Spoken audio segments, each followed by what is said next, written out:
ভাবো, একটা পুরো গ্রাম যেখানে একদিন সবাই ছিল, হাসি, খেলা, মানুষের আওয়াজ, কিন্তু পরের দিন সব শেষ।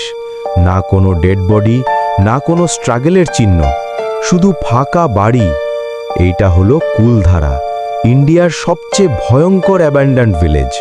কুলধারার পরিচয়: রাজস্থানের ডেজার্টের মাঝখানে অবস্থিত কুলধারা। একসময় এখানে 1500+ লোক থাকত। পালিওয়াল ব্রাহ্মণদের গ্রাম ছিল এটা। তারা ছিল অনেক ইন্টেলিজেন্ট, ইরিগেশন সিস্টেম ক্রিয়েট করে ডেজার্টে চাষ করত। সমস্যা শুরু। একজন শাসক ছিল, সালিম সিং, জয়সালমেরের মিনিস্টার। সে গ্রামের এক মেয়ের ওপর চোখ রাখে, ফোর্স করে বিয়ে করতে চায়, থ্রেট দেয়, না হলে পুরা গ্রাম ডিস্ট্রয় করে দিবে।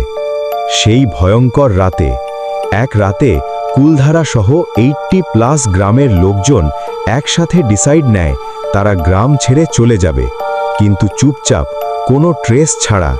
সকালে দেখা গেল পুরা গ্রাম ফাঁকা, সব বাড়ি ওপেন, কিন্তু মানুষ নাই।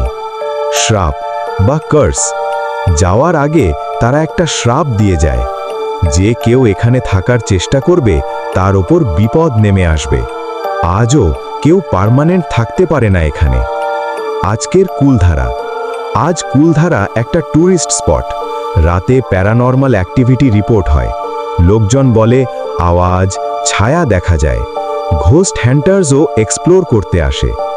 Science versus mystery. কিছু হিস্টোরিয়ান বলে ওয়াটার শর্টেজ ছিল, ইকোনমিক প্রবলেম ছিল, কিন্তু প্রশ্ন থাকে, সবাই একসাথে কোথায় গেল? কেন কোনো রেকর্ড নেই? আজও কুলধারা দাঁড়িয়ে আছে, শুধু ভাঙা দেওয়াল আর একটা প্রশ্ন নিয়ে, সেই রাতে কি হয়েছিল? মানুষ পালালো নাকি কিছু অন্য কিছু ছিল? মিস্ট্রিটা আজও আনসলভড। তো যদি ভিডিওটা ভালো লাগে তো চ্যানেলটা সাবস্ক্রাইব করা দাও পরের ভিডিও দেখার জন্য। Thank you.